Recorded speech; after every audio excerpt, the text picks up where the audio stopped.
오늘 우리에게 주신 하나님의 말씀은 신약성경 누가복음 14절부터 14절까지 말씀입니다. 허락하신 말씀을 봉독하겠습니다. 청함을 받은 사람들이 높은 자리 택함을 보시고 그들에게 비유로 말씀하여 이르시되 내가 누구에게 혼인잔치에 청함을 받았을 때 높은 자리에 앉지 말라. 그렇지 않으면 너보다 더 높은 사람이 청함을 받은 경우에 너와 그를 청한 자가 와서 너더러 이 사람에게 자리를 내주라 하리니 그때 내가 부끄러워 끝자리로 가게 되리라. 청함을 받았을 때 차라리 가서 끝자리에 앉으라. 그러면 너를 청한 자가 와서 너더러 버시어 올라 앉으라 하리니 그때에 함께 앉은 모든 사람 앞에서 영광이 있으리라.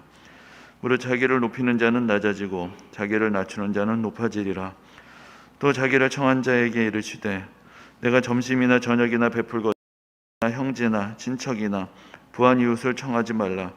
두렵건대 그 사람들이 너를 도로 청하여 내게 갚음이 될까 하노라. 잔치를 베풀거든 차라리 가난한 자들과 몸 불편한 자들과 저는 자들과 맹인들을 청하라.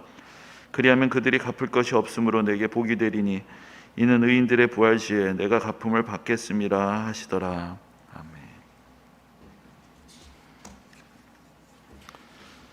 아멘. 지난주에 오랜만에 옛날 교회 대학부 시절에 가깝게 지냈던 친구를 모처럼 만나게 되었습니다. 근데 그 친구가 책을 한 권을 냈는데 저보고 추천사를 써달라고 해서 제 추천사를 써준 것이 기회가 되어서 출간한 책도 한 권 받을 겸 모처럼 만나서 이러저러한 이야기를 나누게 되었습니다. 사실 별로 바쁘지도 않게 살면서 바쁜 척 하느라 자주 보지도 못해서 언제 마지막 만났는지 생각도 안 나는데 그 오랜만에 모처럼 그야말로 회포를 풀면서 이런저런 이야기를 나누면서 정말로 남자 둘이서 이제 왕수다를 떠는 이제 그런 시간을 갖게 되었습니다. 사실 목사가 되고 나서 보니까 편하게 만날 수 있는 친구가 많지가 않습니다. 너무 거리를 두어도 좀 밥맛 없을 것 같고 또 그렇다고 너무 격식을 차리지 않아도 또 시험에 드는 친구들이 있고 그러다 보니 이래저래 신경을 쓰여서 아예 잘 만나지 않게 되고 친구들 모임에도 잘 가지 않는 경우들이 많은데 이 친구는 좀 사정이 있고 특별한 관계입니다. 왜냐하면은 제가 대학생일 때 이 친구가 사실은 신학생이었고 저는 이제 일반 대학을 다녔기 때문에 같이 얘기할 때 이 친구는 신학생으로서 마치 목사님처럼 이야기를 하고 저는 이제 평신도처럼 또 이래저래 질문을 하는 그런 자리에서 서로 있었기 때문입니다. 그러다가 이제 나중에 이 친구나 나의 소명이 이것이 아닌 것 같다 해서 신학교를 나와서 이제 다시 일반 학교로 들어가고 그러면서 이제 사회생활을 시작하고 또 사업을 하게 됐고 저는 이제 일반 직장에 들어갔다가 나중에 다시 신학교를 들어갔기 때문에 이제 오랜만에 만나서 이야기를 하다 보니까 옛날 대학 시절하고 서로 이제 상황이 바뀌어 있는 것이죠. 그래서 요즘 가끔 드라마에 그런 내용들이 나오는데 두 사람이 서로 몸이 바뀌어 버리는 그런 마치 그런 기분 같이 뭔가 비슷한 상황인데 서로 좀 달라진 것 같은 그런 묘한 느낌을 느끼면서 또 그만큼 또 편하게 여러 가지 이야기들을 같이 나누게 되었습니다. 그래서 마치 대학 시절로 돌아간 것 같은 이제 그런 느낌을 받게 되었는데 근데 이제 다시 돌아오는 길에 문득 그런 생각이 들었습니다. 나는 그동안 무엇을 위해서 어떻게 살아왔는가. 그 대학 시절부터 지금에 이르기까지 그 친구는 또 그 친구의 인생을 살아왔고 저는 또 저의 인생을 살아왔고 그것이 우리가 다 그때 생각했던 것과는 다른 길을 걸어왔는데 나는 지금 어떤 길을 걸어가고 있고 어떻게 그동안 살았는가라는 이제 그런 질문을 안게 되었습니다. 어렸을 때는 앞으로 커서 뭐가 되고 싶으냐, 어떤 사람이 되고 싶으냐 그런 질문들을 자주 받죠. 근데 저는 아직도 가끔 그 질문들을 스스로에게 하곤 합니다. 너 앞으로 커서 뭐가 될래? 사실 더 큰다고 뭐가 달라질지 이미 컸는데 이미 어떤 사람이 되었는데 사실 그것을 받아들이는 것이 쉽지 않다는 생각이 들 때가 많이 있습니다. 아직도 잘하지 않은 것 같은데 아직도 성숙하지 않은 것 같은데 아직도 애인 것 같은데 아직도 그 20대의 모습이나 별로 다를 것이 없는 것 같은데 시간이 지나다 보니까 애가 애를 낳고 나이가 들게 되고 어른 행세를 하고는 있지만 아직도 나는 커서 어떻게 되려나 이제 그런 생각들을 종종 하게 됩니다. 우리가 이 세상에서 뭔가 성취하기 위해서 또 뭔가 성취해 가면서 살아가지만 그 어떤 사람들에게 있어서는 그 성취의 목표가 분명해서 어떤 분명한 목표의식을 가지고 그래서 스스로 목표를 설정하고 도전하면서 또 이뤄가면서 살기도 하는데 그러나 또 어떤 사람들은 꼭 뭘 하고 살아야 하는지 그것보다도 그저 남들에게 뒤처지지 않기 위해서, 그래도 남들만큼은 하기 위해서 또 열심히 살아가게 되기도 합니다.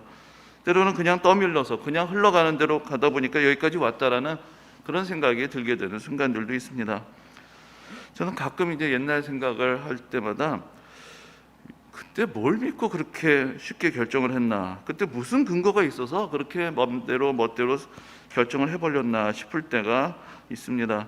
어떤 일들은 별것도 아닌 것에 결정을 내리지 못하고 시간만 질질 끌 때도 있지만, 어떤 일들은 이상한 자존심, 좋게 말하면 직관, 좀 부정적으로 말하면은 곤조 같은 게 있어가지고 그냥 그렇게 해야 된다라고 중요한 문제에 대해서 자기가 어떤 결정을 쉽게 내려버리고 또 그것에 대해서 핏대를 세우고 그것이 옳다라고 생각하고 그렇게 지냈던 때들도 있습니다.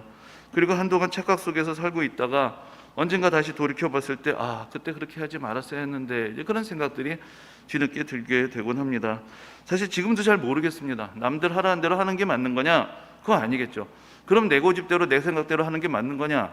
그것도 또 확실치 않습니다. 뭔가 남들에게 들은 얘기들, 또 남들이 생각하는 것도 잘 진지하게 고려해 보면서, 또 내가 정말로 무엇을 원하는가에 대해서도 좀 더 찬찬히 신중하게 생각을 하면서 하나하나 결정을 하면 좋겠지만, 모든 결정의 순간들이 그렇게 이루어지지는 않는 것이죠. 좀 죄송한 말씀이지만 제가 요즘 많이 후회하는 것 중에 하나가, 특히 결혼한 후에 지금 돌이켜 생각해 보면 그때 아내 말을 좀 더 잘 들을 걸 하는 그런 생각이 들 때가 많습니다. 가장 같지도 않은 가장이고 그러면서도 내가 무슨 가장인데 라는 그런 생각을 해서 그랬는지, 무슨 조선시대로부터 내려오는 무슨 남존여비 여필 종부 같은 생각을 했었는지 모르겠는데, 그냥 이건 내 생각이 옳아, 이건 내가 하는 말이 맞는 거야, 그렇게 생각하면서 아내가 무슨 이야기를 해도 별로 귀에 기울여 듣지 않게 지나면서 그냥 당연한 듯이 결정을 했는데, 그리고 아내도 그것을 받아들여 주니까 별 갈등 없이 그냥 결정을 하고 넘어갔는데, 나중에 생각해 보니까 그때 내 생각이 틀렸는데, 그때 그렇게 내가 일방적으로 생각하고 결정해서는 안 됐는데, 이제 그런 생각들이 종종 들게 되곤 합니다.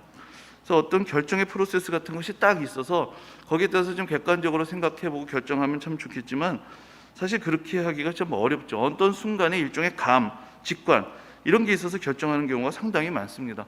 그래서 우리가 어떤 어려운 문제가 있을 때 기도 제목을 놓고 막 기도하면서 좀 고민을 하고 하나님의 뜻을 구하지만, 사실 우리가 기도하고 있는 제목보다 더 많은 일들에 대해서 우리는 그냥 결정을 해버리는 경우들이 많습니다. 그런 감, 직관, 당연하게 생각하는 것들의 체계, 이것을 우리가 좀 거창하게 말할 때 일종의 가치관, 세계관이라고 이야기를 할 수가 있을 것입니다. 그냥 그것은 당연한 것입니다. 그냥 이것이 옳은 것입니다. 그렇게 우리가 너무나 당연하게 받아들여서 별로 의문을 제기하지 않는 그런 삶의 체계, 사고의 체계를 우리가 가치관, 세계관이라고 부르는 것입니다. 근데 원래 가치관이나 세계관이란 것은 한 사회가, 적어도 한 공동체가 서로 공유하는 것인데, 근데 요즘은 사실 사람마다 다른 가치관, 다른 세계관을 가지고 있다고 할 수 있을 정도로 그런 어떤 공통점들을 한 사회 안에서 찾기가 쉽지 않습니다. 그래서 뭐가 당연하다고 생각하고 결정하고 말하기가 참으로 조심스러운 것이고, 그래서 더 많은 대화가 필요하고 의사소통이 그만큼 또 중요하게 되는 것입니다. 우리들 각자가 뭔가 선택의 우선순위, 가치의 질서, 옳고 그름의 기준을 갖고 있는 것 같은데, 우리 각자가 가지고 있는 기준이 정말로 얼마나 쓸모있고 정확하고 의미 있는 것인지는 사실은 그렇게 확실한 것이 아닙니다. 내가 모든 것을 다 경험하고 나서 판단한 것이 아니기 때문에 많은 경우에 어디서 주워 들은 이야기들이 쌓이면서 남들이 하는 이야기들이 어느새 내 자신의 가치관처럼 자리 잡고 있는 경우들도 많습니다. 근데 사실 그 남들이라는 사람들도 결국은 별 수 없는 사람들, 별 수 없는 인생을 살았던 사람들이 아니겠습니까? 그래도 지혜로운 사람들은 자신이 경험한 것들을 반추해 보면서 경험해서 지혜를 얻고, 그래서 삶의 습관과 원칙들을 바꿔가면서 살아갑니다. 그러나 그렇지 못한 경우들도 많이 있습니다. 그냥 살아오던 대로 관성대로 살면서 같은 실수를 반복하고 또 반복하고 같은 문제에 부딪히고 또 부딪히면서도 왜 그런지 잘 모르면서 그렇게 살아가는 경우들도 많은 것입니다. 때로는 성공한 사람이라 할지라도 성공한 사람이 함정에 빠지기도 합니다. 성공에는 여러 가지 환경과 배경과 이유가 있을 텐데, 성공한 사람들은 내가 이렇게 살았기 때문에 성공했다라고 그렇게 생각하면서 자기를 정당화하는 경우들이 많고, 또 실제로 별로 존재하지 않았던 자기 삶의 일관성을 성공한 다음에서야 만들어내면서 내가 이렇게 살았기 때문에 성공했다라고 그렇게 선전을 하게 되기도 합니다. 그러면서 뭔가 충분히 성공의 이유를 가지고 있었다고 생각했던 사람들이 어느 순간에 허물어지는 이제 그런 모습들을 보게 되기도 합니다. 내가 뭘 알고 살았는가? 내가 뭘 알고 있는가? 내가 알고 있는 것이 정말로 내가 이 세상을 살아가야 할 진정한 원리 원칙이 될 수 있는 것인가? 거기에 대해서 우리가 스스로 질문을 해보아야 하는 것입니다. 우리가 신앙생활을 하면서 갖는 중요한 유익 중에 하나는 우리의 개인의 생각과 경험을 넘어서는 더 객관적이고 더 의미 있는 가치관, 세계관을 습득하게 된다는 것입니다. 내가 가진 가치의 기준에서 더 좋다고 생각하는 것을 얻기 위한 하나의 방법으로서 신앙, 확신, 그것을 사용하는 것이 아니라 내가 가지고 있는 가치의 기준, 삶의 원리를 바꾸어서 더 의미 있고 더 가치 있고 더 보람 있고 더 행복한 삶으로 인도해 줄 수 있는 그러한 가치의 질서, 그런 삶의 우선순위를 깨닫게 해줄 때 우리의 일상에서 신앙이 가지는 더 깊은 의미가 있는 것입니다. 어떤 절대절명의 위기의 순간에 믿음을 가지고 간절히 기도해서 하나님의 은혜로 문제를 해결하게 되는 것, 그런 경험을 갖는 것도 중요할 것입니다. 그러나 신앙의 진정한 가치는 매일매일의 삶 속에서 내가 어떤 원리를 가지고 살아가느냐에 있어서 도움을 얻는 것입니다.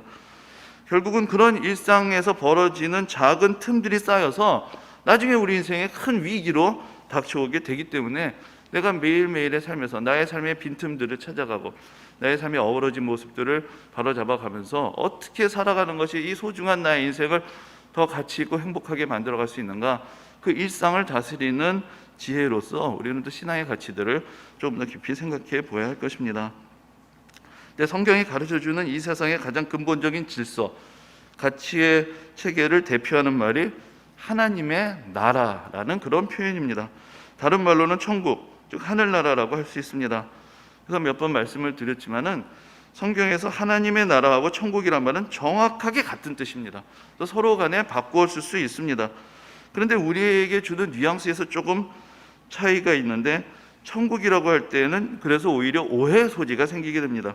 천국이란 말은 어떤 장소, 공간을 먼저 떠올리게 하고 그래서 우리가 구원받는 것이 죽어서 천국 간다라고 그렇게 생각을 하게 되면은 천국은 저 멀리 어딘가에 있는 죽은 영혼들이 가는 곳처럼 그렇게 되어버리기 때문입니다.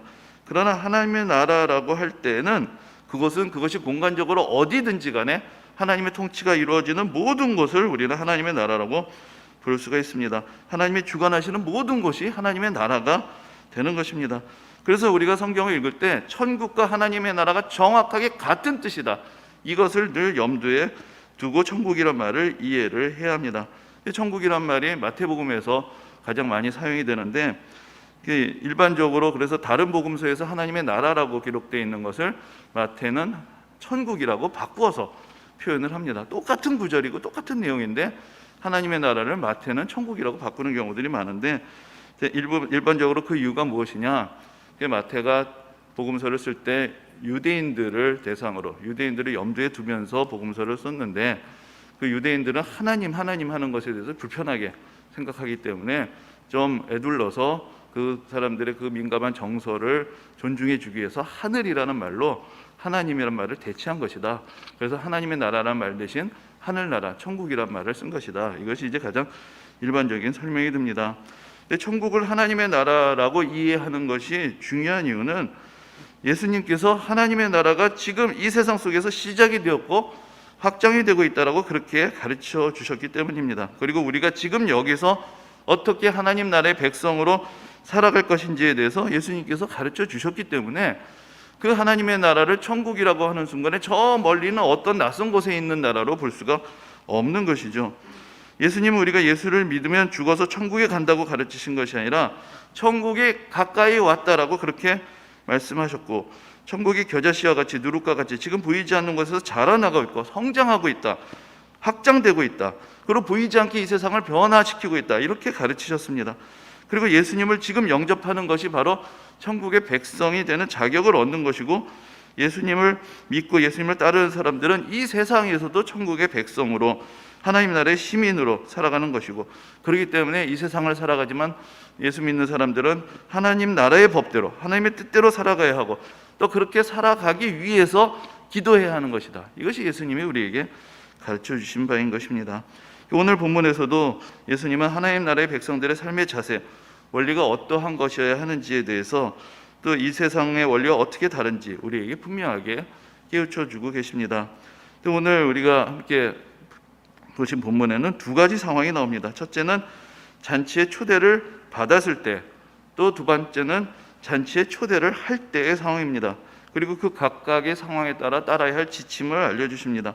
요약해서 말씀드리자면 초대를 받았을 때에는 높은 자리에 앉으려 하지 말고 끝자리에 앉아야 하는 것이고, 사람들을 초대할 때에는 나에게 답례로 나를 초대해서 갚아줄 수 있는 사람들이 아닌 갚지 못할 사람들을 우선적으로 초대하는 것, 그것이 이제 초대의 원리가 되는 것입니다.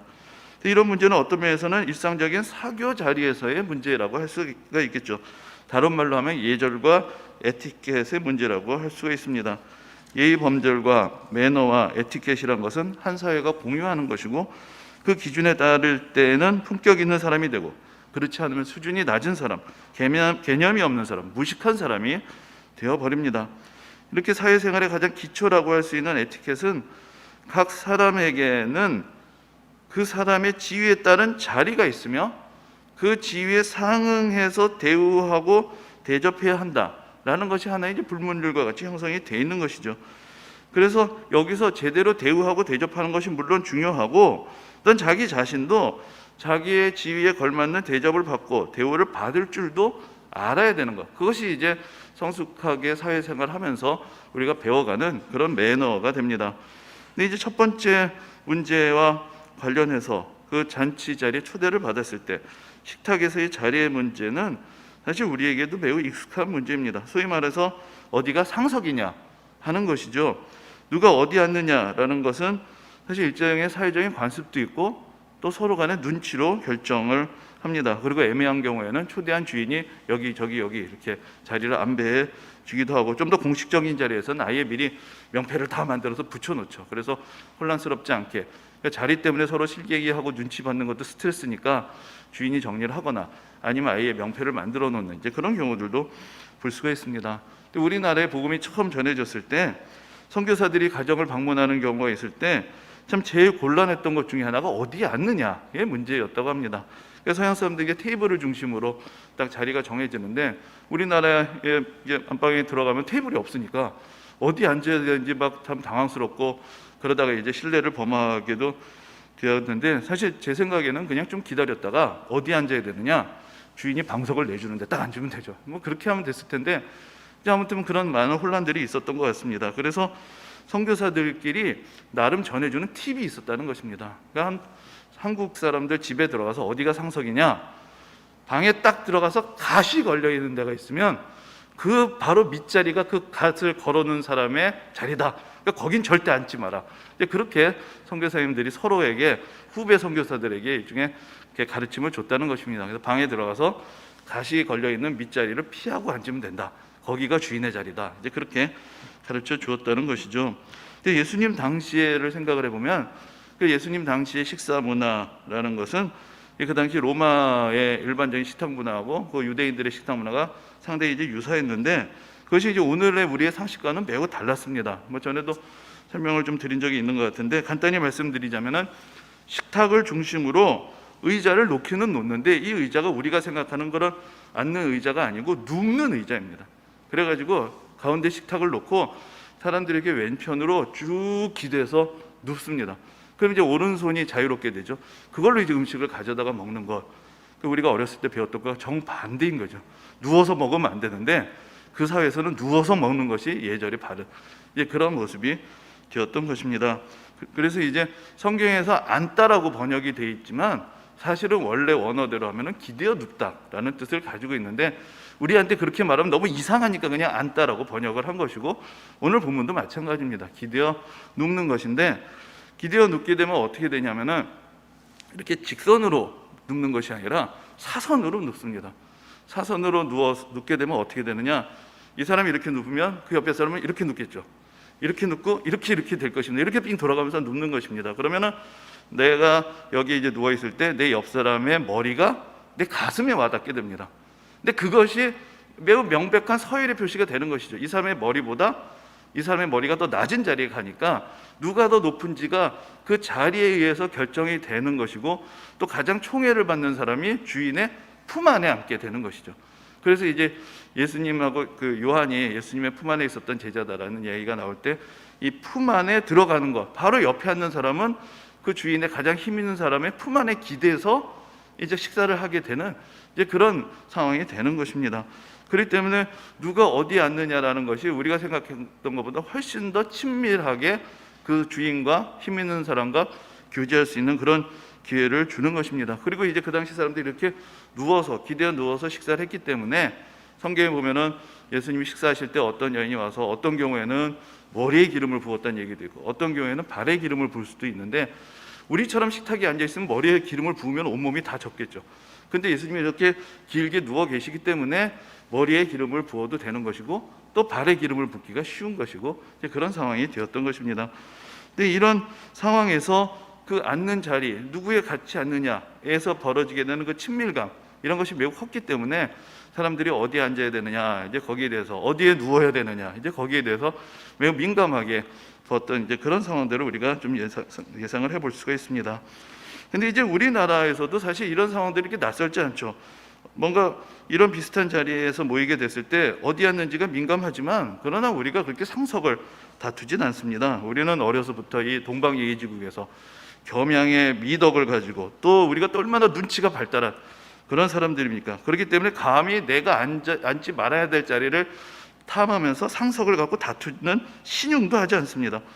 사실 어느 정도는 예수님이 말씀하신 것처럼 약간 좀 빠져 있다가 사람들이 여기 앉으라고 권할 때까지 기다리고 있는 것이 당연한 매너처럼 되어 있는 것이죠. 그리고 내가 권함을 받아도 내가 쭉 봤을 때 나보다 좀 더 높이 보이는 사람이 있으면 냉큼 거기 앉기보다도 양보를 해주는 것, 그것이 당연한 매너가 되는 것입니다. 그러니까 우리가 생각하는 자리에 대한 기준은 더 높은 데 앉는 것이 아니라 자기 분수대로 앉는 것, 이제 그것이 하나의 매너라고 할 수가 있을 것입니다. 그래서 결론적으로 그날 모인 사람들 중에 적당한 자기 자리를 찾아서 앉는 것이 최선입니다. 그런데 이제 여기서 예수님은 끝자리에 앉으라고 그렇게 말씀을 하시면서 우리가 가지고 있는 상식의 질서에 좀 도전을 주시는 것이죠. 근데 이 말씀은 어떤 식사 자리의 매너라고 이해하기보다도 식사 자리를 비유로 해서 우리 인생의 자세에 대해서 주시는 교훈으로 우리가 좀 더 적극적으로 생각해야 할 것입니다. 사실 식사 자리에서는 상석을 양보하는 거 그렇게 어렵지 않습니다. 때로는 그게 더 식사하는데 편할 수도 있습니다. 그리고 식사는 곧 끝나기 때문에 뭐 잠깐 지나가는 것이죠. 내가 앉지 말아야 할 자리에 앉는 것도 또 때로는 매우 우리를 불편하게 합니다. 하지만 우리가 그 자리에 모인 사람들 사이에서 내 지위가 어떤가를 계산하게 되는 것, 그것은 우리가 피할 수 없는 것입니다. 티를 내느냐 튀지 않느냐의 문제가 있을 뿐이지, 어디에 앉느냐를 보면서 내가 누구보다 나은가 못한가, 어디에 앉아야 되냐, 지금 내가 양보하고 넘어갈 수는 있지만 내가 어느 정도 지위에 있느냐라는 것은 우리가 매우 민감하게 사실 계산을 하고 있습니다. 근데 문제는 사실 이 계산 자체에서 발생하는 것입니다. 사실 이 계산이 우리의 삶을 때로는 옥죄고 또 우리에게 상처를 주고 있기 때문입니다. 내가 탐하는 것이 꼭 가장 좋은 자리는 아닙니다. 그 자리가 내 자리가 아니라는 것 정도는 나도 잘 압니다. 그런데 문제는 그래도 내가 저 사람보다는 높지 않은가 하고 늘 계산을 하면서 서열을 정하는 그런 문화 속에서 우리가 살아가고 있고 그런 생각 속에서 살아가고 있다는 것입니다. 내가 다 양보할 수는 있지만 적어도 내가 이만큼의 대접은 받아야 된다, 그럴 자격은 있다라는 생각이 우리 가운데 늘 항상 있는 것입니다. 그래서 그것마저도 이루어지지 않을 때 섭섭하고 기분이 나쁘고 상처를 받게 되는 것이죠. 특히나 우리나라에서는 다른 사람들이 나를 어떻게 보느냐에 대해서 민족적으로 아주 민감합니다. 그런 시선에서 자유하기가 결코 쉽지가 않습니다. 그런 상황 속에서 끝자리에 앉으라는 말씀은 그냥 어떤 겸양의 미덕을 말씀하시는 것이 아니라 이 세상의 서열의 질서로부터 자유를 얻는 것을 말씀하시는 것입니다. 보이지 않는 서열의 무게로 우리를 답답하게 하는 이 세상으로부터 자유하게 하는 것이고, 내가 가질 수 있는 것을 내가 다른 이에게 베풀 수 있는 그런 여유를 가지고 살아가는 것을 의미하는 것입니다. 내가 받을 수 있는 대접을 포기하는 것, 내가 얻을 수 있는 지위를 포기하는 것에서부터 하나님 나라의 백성으로서의 자부심과 자유와 평안이라는 보상을 우리가 얻게 되는 것입니다. 결국 우리는 이 세상에서 어떤 자리, 어떤 지위, 어떤 타이틀을 차지하기 위해서 살고 또 그것을 차지하고 살다가 결국 어느 땐가는 그 자리를 내어주게 됩니다. 그리고 인생에서도 내가 살았던 그 삶의 자리들을 내어주고 이 세상에서 언젠가는 우리의 삶을 마감하게 될 것입니다. 우리의 삶의 마지막 목표는 결국은 양보이고 물려줌이고 내려놓음이 됩니다. 그것을 잘 할 수 있을 때 우리의 삶이 자유롭고 평안하고 행복해질 것이고, 그것을 잘 하지 못할 때 끊임없는 갈등과 불안이 그리고 불만이 이어질 것입니다. 근데 그 자유를 왜 꼭 인생의 가장 마지막 순간에만 잠깐 누려야 하는 것일까요? 어차피 찾아올 순간을 굳이 미루면서 살아가야 하는 이유는 무엇일까요? 언젠가 내어줄 것을 굳이 조금이라도 더 갖겠다고 붙들고 있어야 하는 이유는 어디에 있을까요? 사실 한정된 자원, 한정된 자리를 놓고 다투며 살아가다 보면 아무리 겸양의 미덕이 있고 아무리 눈치가 있어도 서로 계산하는 바에 차이가 있게 되어 있습니다. 그렇기 때문에 다툼과 갈등이 없을 수가 없습니다. 다 여기 정도가 자기 자리라고 나는 기껏 양보하고 생각했다고 딱 했는데 거기 떡하니 누가 앉아있는 그런 경우들을 우리가 발견하게 되기 때문에 그런 겸양과 눈치로 해결할 수 없는 그러한 서로 간의 다툼을 피할 수가 없는 것입니다. 그런데 여러분, 그래도 이만큼 세상이 돌아가는 것은 사실은 보이지 않는 곳에서 누군가가 양보를 해 주었기 때문입니다. 누군가가 자기의 몫을 내어 놓았기 때문입니다. 누군가가 경쟁에서 빠져 주었기 때문입니다. 누군가가 더 통 큰 계산을 하고 배려를 해 주었기 때문에 그래도 이 정도의 갈등으로 세상이 넘어가고 있는 것입니다. 다들 자기 계산이 옳다고 생각하고 서로 간에 그것을 다투고 있었다면 훨씬 더 치열하고 힘겨운 세상을 살아갔을 것이고, 이 세상에는 언제나 사실 그렇게 양보하고 배려하는 사람들이 필요했고, 그런 사람들 덕분에 이만큼의 평화를 우리가 유지하면서 살아왔던 것입니다. 예수님의 말씀대로 살아가는 것은 우리 인생을 좀 더 평안하고 자유롭게 살아가는 방법이 될 것입니다. 서열과 지위로 옥죄인 세상에서 천국의 자유의 바람을 쐬며 경쟁과 다툼으로 냉랭한 이 세상에서 천국의 온기를 느끼며 살아갈 수 있는 그런 방법이 되는 것입니다. 또한 예수님은 초대를 하는 경우에서도 대접의 문제를 상기시켜 주십니다. 여기서 이제 초대한다는 것은 사회적인 교류를 의미를 합니다. 사람들이 서로 수준에 맞는 사람들끼리 서로 어울리기를 좋아합니다. 그리고 그 수준 속에서 서로 대접을 하고 또 예의를 갖추고 품격을 지키고 살아가면서 그렇게 자기 자존심을 높이고 자존감을 누리면서 살아갑니다. 그러나 그 품격을 지키려는 마음은 사실은 매우 유리장과 같습니다. 조금만 흠집이 나도 깨어지기가 쉽고 불쾌해지기가 쉽습니다. 그 유리장이 우리의 품격을 지켜주는 것 같은데 사실은 그 유리장 안에 우리가 갇혀서 살아가고 있는 것은 모르는 것입니다. 예수님은 베푼 그 자체의 기쁨에 대해서 우리에게 말씀하십니다. 상응한 것을 받고자 하는 마음을 내려놓으면 베푼 그 자체로도 기쁨이 될 수 있다는 것을 우리에게 가르쳐 주십니다. 내가 이만큼 주었으니 그의 상한 것을 받을 것이고 받아야 한다라는 기대가 그런 계산이 사실은 우리를 매우 불편하게 만드는 것 아니겠습니까? 그런 계산을 내어버릴 때 찾아오는 은혜와 평안이 있다는 것, 그것을 예수님은 우리에게 깨우쳐 주시는 것입니다.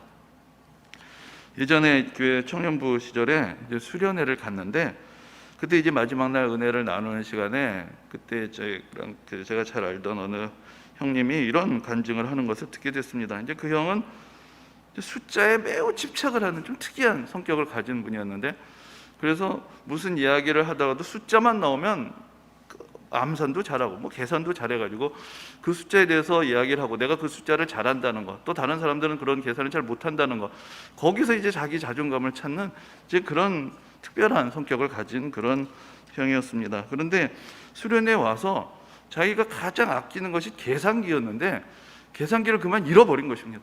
그 계산기를 잃어버리고 나니까 그때부터 패닉이 와가지고는 아무것도 하지 못하고 말씀도 들리지 않고 모든 프로그램에서도 그 마음이 가지 않고 계산기가 어디 갔나 그것 때문에 계속 고민을 하고 계산기를 찾고 있었는데, 또 어느 순간에 설교 시간에 갑자기 내가 이 계산기에 너무 매여 있어서 하나님이 이 계산기를 가져가셨구나, 그런 생각이 들었다는 것입니다. 그러면서 그동안 내가 숫자에 매여서 살고 그런 것을 자랑하면서 살았던 자기 모습이 부끄럽게 여겨지더란 것이죠. 그러면서 계산기를 잃어버렸던 그 스트레스에서부터 벗어나게 되었다라고 그렇게 간증했던 것이 기억이 납니다. 그래서 그때 우리가 뭐 좋은 이야기지만 정말로 하나님이 살아계신가 보다. 형이 숫자에서 벗어났다는 것, 이거는 하나님이 살아계시지 않으면 일어날 수 없는 은혜다. 뭐 우리가 그렇게 또 얘기했던 것이 생각이 납니다. 그래서 사실 우리가 다 계산기를 가지고 있죠. 다 계산기를 가지고 주판알을 두드리면서 그렇게 이 세상을 살아갑니다. 티나지 않게 눈치껏 계산을 하면서 늘 다른 사람과 비교하고 내가 주고받고 있는 것을 계산합니다. 여러분, 그 계산기가 우리를 더 행복하게 만들어주고 있을까요? 아니면 그 계산기는 사실 우리가 지금 얼마만큼 불행한지를 계산하기 위해 그것을 계산하고 있는 그런 기계는 아닐까요? 이만큼은 대접을 받아야 하는데, 이만큼은 대우를 받아야 하는데 하고 끊임없이 우리 인생의 불만족을 계산하고 기록하고 있는 그런 장치는 아닌가 하는 것입니다. 만약 우리가 그 계산기를 버리면 불행해질까요? 그 계산기를 던져버리면 오히려 우리는 더 행복해지는 것은 아니겠습니까? 진짜 큰 계산기, 진짜 정확한 계산기, 진짜 중요한 계산기는 하나님이 가지고 계십니다. 그분은 우리가 계산하지 않을 때 계산하십니다. 우리가 내려놓은 만큼, 우리가 베푼 만큼, 우리가 손해본 만큼 계산을 하십니다. 그리고 그것을 우리에게 천국의 기쁨으로 바꾸어서 우리 마음속에 채워주시는 것입니다. 양보하는 자요, 베푸는 기쁨을 느끼면서 이 세상에서도 천국을 경험하는 복된 성도님들이 되시기를 주님의 이름으로 축원합니다.